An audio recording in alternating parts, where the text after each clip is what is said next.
Hey, what's up everyone? Today we have Craftsman 2 with a Super Pull Light, an Eager 1. This is a very old Tecumseh.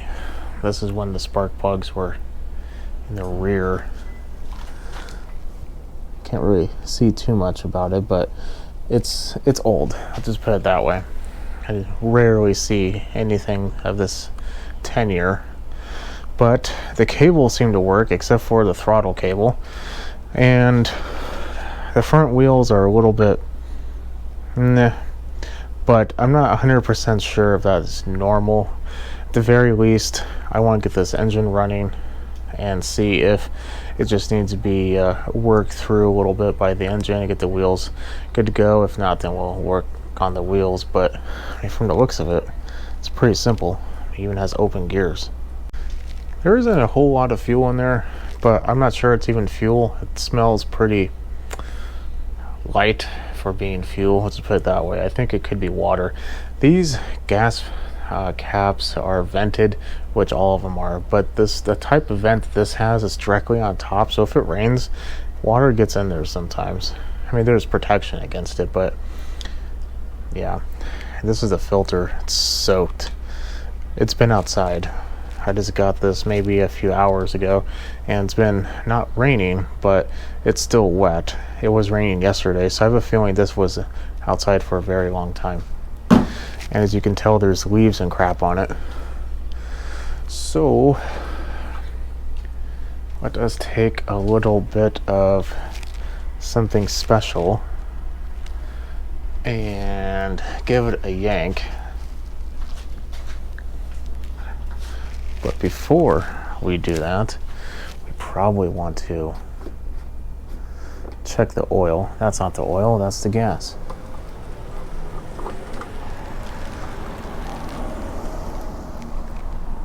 Now there's oil in there, and it looks fairly clean.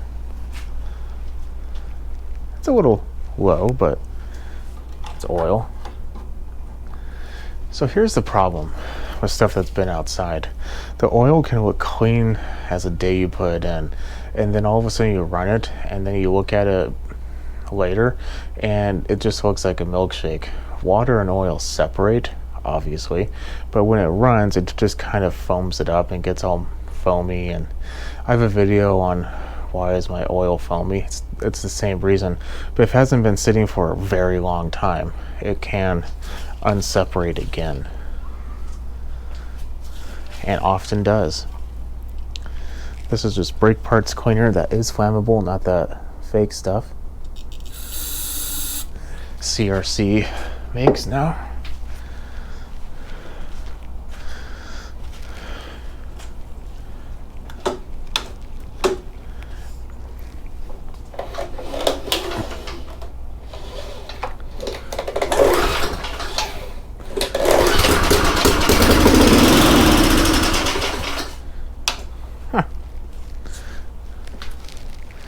Well, that's good. It runs. A tad on the smoky end, but that's not uncommon for something that's been running or hasn't ran for a very long time. Oh boy, this carb is going to be interesting. I can just feel it. If we ever experience a nuclear war in the future, I'm pretty sure that this Craftsman is probably going to be one of the few survivors. As you can tell, the person permanently adjusted that throttle speed. I'm completely against the idea of that. I just don't think that's the best way of doing that, though. Before we do that, though, I do want to take off this. Probably should have done it in the beginning. Yep, should have done it in the beginning. All that's doing is bending. Okay, well, no.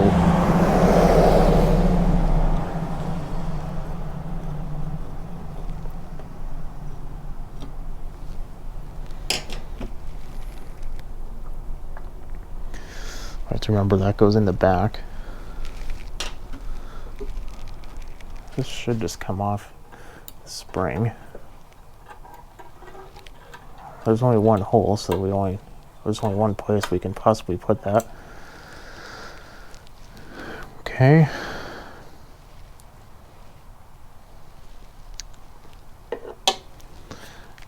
Next.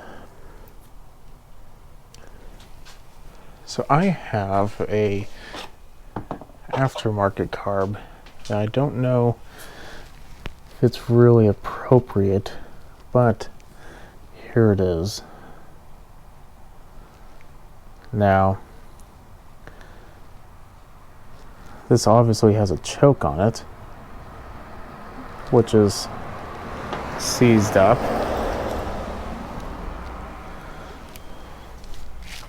Pretty thoroughly.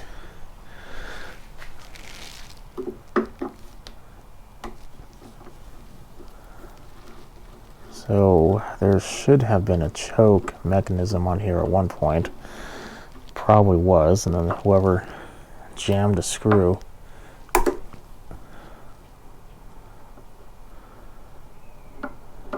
in there decided they didn't need it anymore.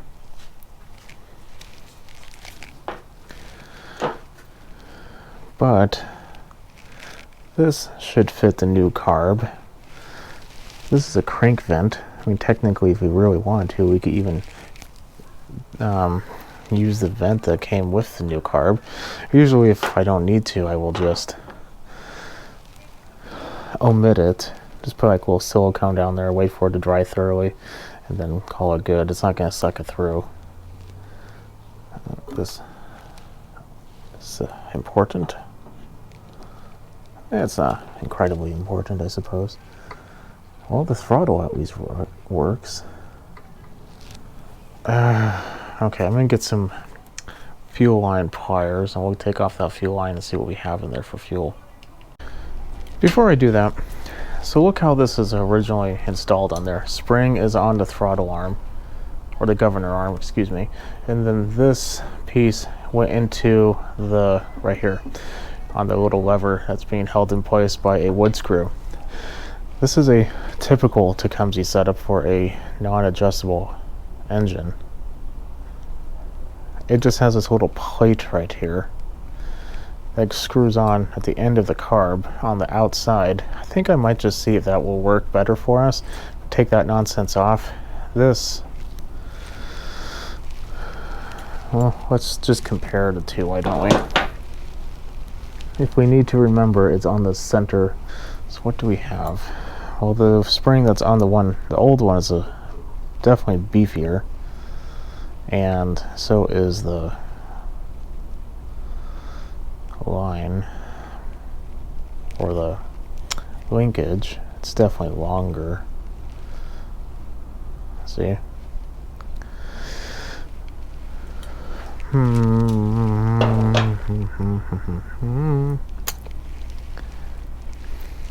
Another problem we have with this carb is that the fuel is expecting to go on the other side, so we might have to go crafty with a fuel line. Don't know. Worst comes to worst, we'll have to do that, but I'm liking this idea a lot better, because rebuilding a Tecumseh carb, no thank you. Anyway, we were doing the fuel line. Okay, so I shouldn't say it's really bad. I mean, it's really not the worst thing you could possibly do. It's just annoying. I will stand. I mean, I will, if anyone can tell me different, I still won't believe you, but I still believe to this day that the reason why Tecumseh went out of business was their small, like 5 horsepower-ish, which is what this, or 5 and under horsepower-ish, which this is, carburetors. They were just total trash back in the day, and I'm sure this one's not much better. And I need a correct size of fuel line plier. This carburetor, though, with the choke, probably is fine. Like, I don't really have too many problems with the carbs and chokes, but the primer bulb version, which I know is what I'm installing, they are just trash. So I have a pair of vice grips on this fuel line. It is pre-torched. Take that clip off so we can take it off. A little clip, this clip right here, as you can't really see, is riveted on. So it's not going to be the easiest thing to take off.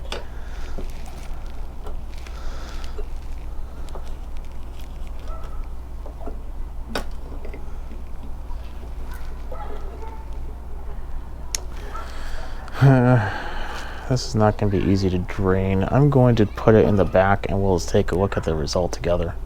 While that's draining, I decided to take the carb off, but then I quickly realized that unlike the curved one, which is the newer one, which is easy to get like a 3/8 to take off both bolts, this one does not do that. Thank you. You can get to the front one, which I already have, but the back one, that's a completely different story. Then to get to the 3/8 right here to get it the whole intake off, you have to take off the muffler. It's just a whole lot of taking off. Okay.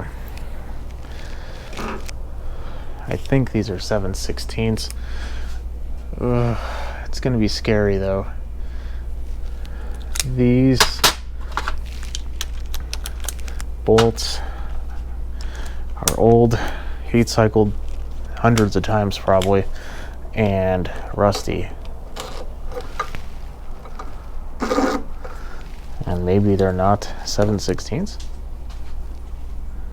Are they also 3/8? They are not.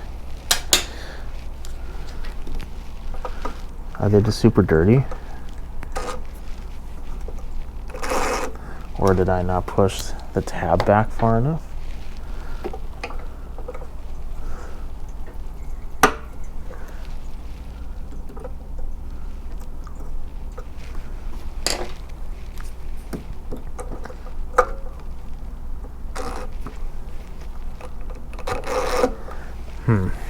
Okay, might have to do this manually. Hold your breath, so we don't want to snap these off.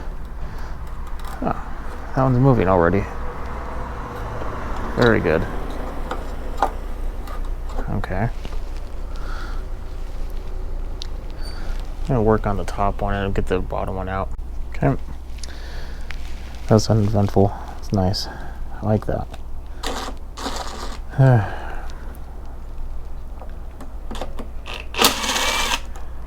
Yet again, is everyone on the bottom going to be just a giant pain? Yes, it is.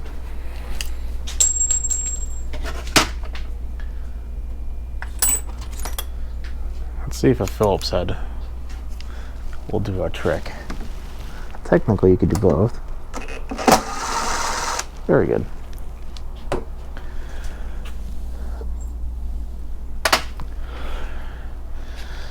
Chances of us breaking this gasket is fairly certain, so we just come to conclusion, look at that, we are going to be making a new one, because I definitely don't have these.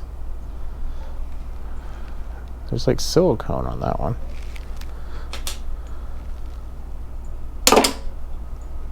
I barely even have to touch that.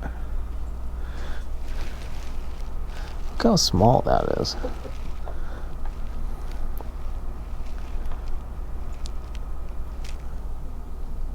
It goes on this way now. That's right. Now I remember.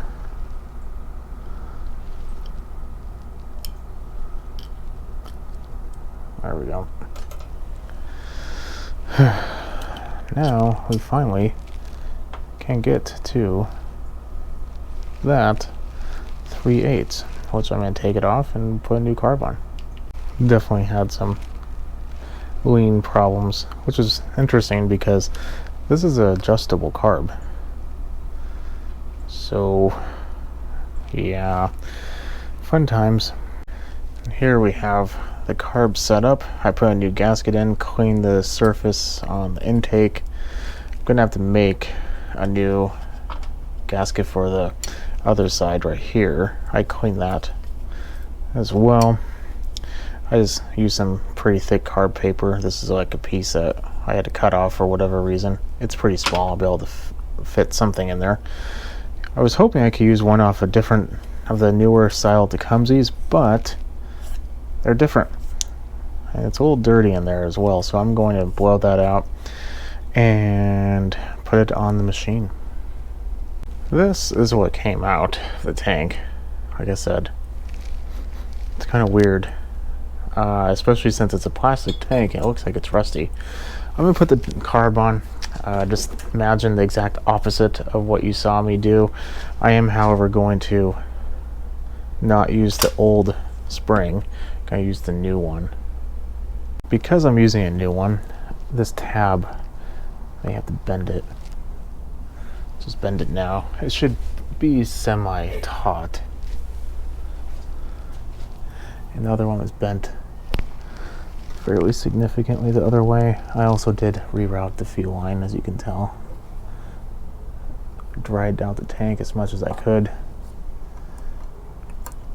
I'm going to pull this tab back until this is at full throttle, so it's really not that much more. That's how it should be, and then later the governor should pull back on it.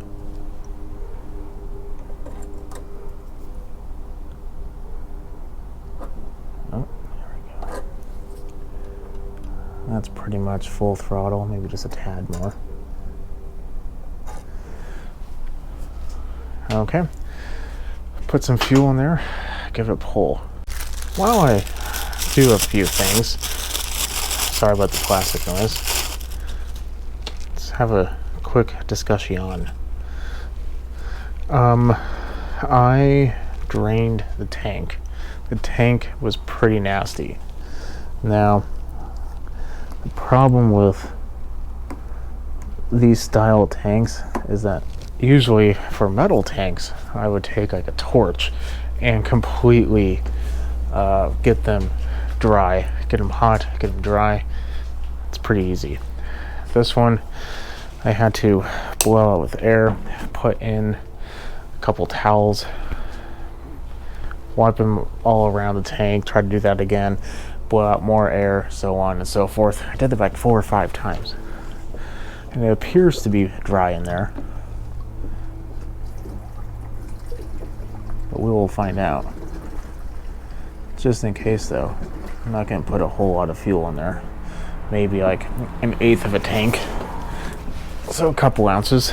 That should be more than enough to see what we have to see.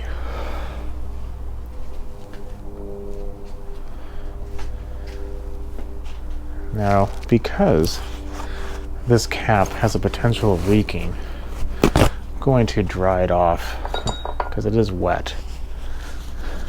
See what I mean? There's a little hole right there. I mean, technically it's not supposed to let anything in. At least not a whole lot. But, I don't know.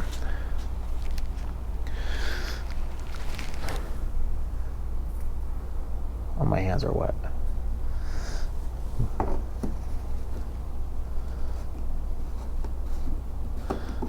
There we go. Now, if I prime it, theoretically we should be good to go. And yeah, because it's a new carb, you kind of want to give it a couple extra primes for good luck. That's really the only reason. Oh yeah, that's right, it's on this side.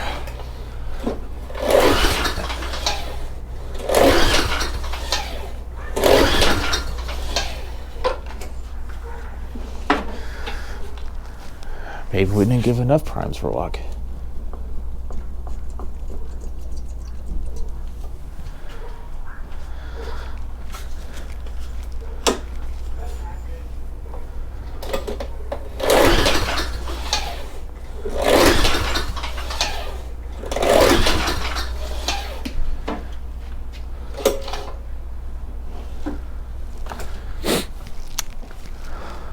plug. I smell fuel. Is it leaking? No. Could have flooded it. I don't think so. I think it's just me pouring fuel in there. The reason why I smell it.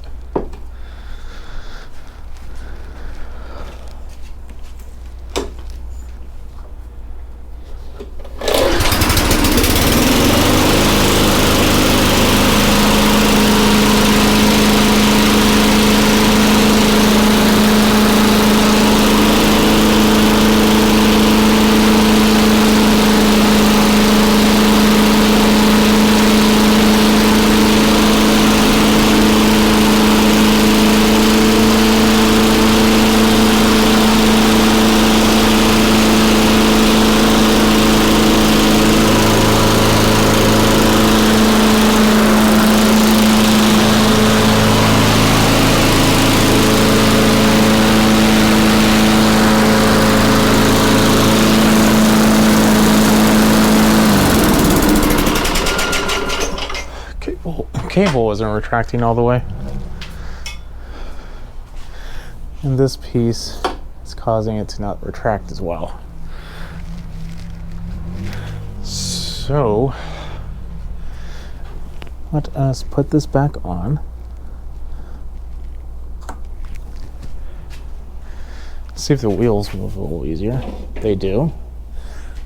Just had to let it run, burn off some grime.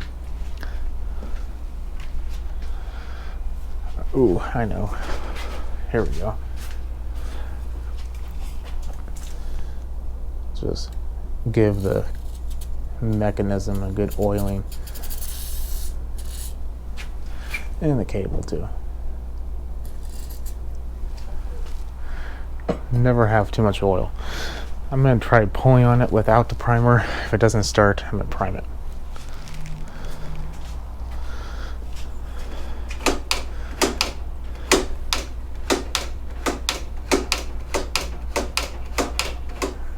Get that oil worked in.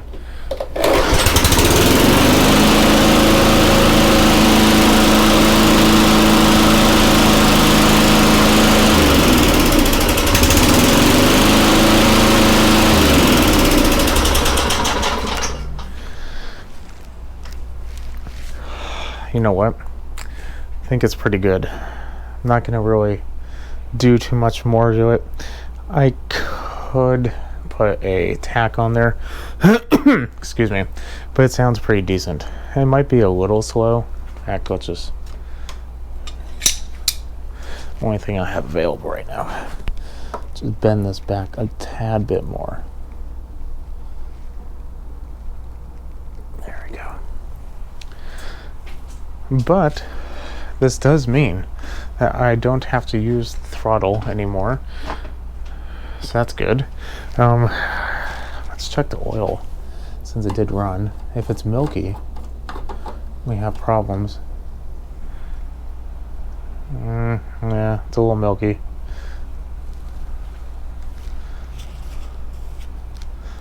Let's try this again.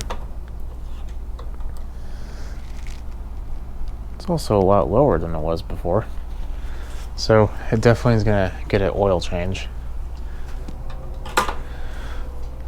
But other than that, so if you have one of these, this is a cheap little carb, and all you really need to do is, I mean, technically, I use the little spring, the governor spring on the, on this one. You could bend something else and get it working again.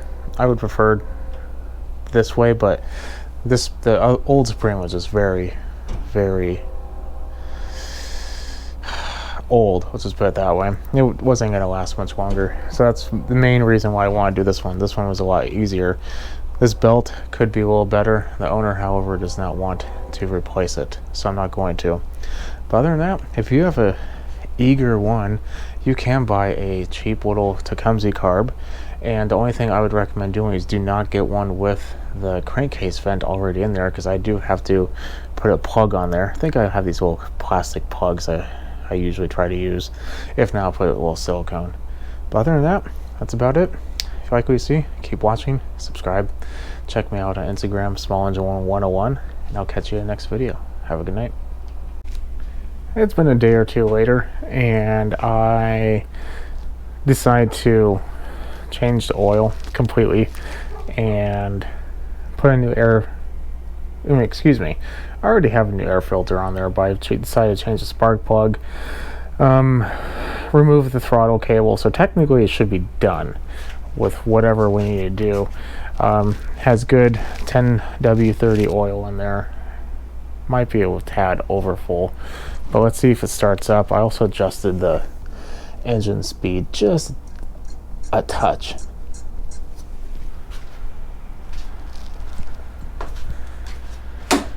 I don't really like the center pull thing.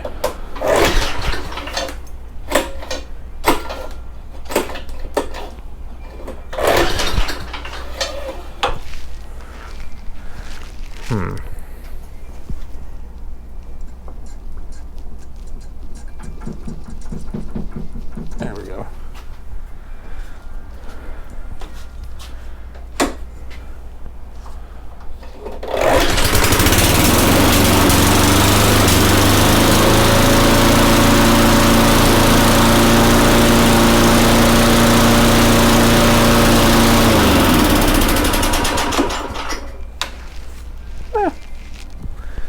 I think it's pretty decent. Catch you in the next video. Have a good night.